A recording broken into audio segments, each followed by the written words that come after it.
Nung nagsisimula ako, gigil ako noon, grabe yung drive ko, grabe yung passion ko. Ang problema lang, hindi ako pinaniniwalaan.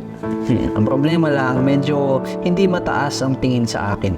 Tingin ay hindi masyadong magaling, diba? Kaya ang ginawa ko, pinurog ko sa mga magulang ko na I can do better than this, na may ibubuga ako, at ginawa ko yun sa lahat ng aspeto ng buhay ko. Mapapag-aaral, mapa-passion, mapa-talent, mapa kung paano ako magsalita, mapa kung paano ako maglakad, kung paano ako kumilos, kung paano ako gumawa ng mga bagay-bagay, kung paano ako solusyon sa problema, kung paano ako mag-react, kung paano ako mag-respond sa lahat ng mga problematic situations na pumapasok sa pamilya namin.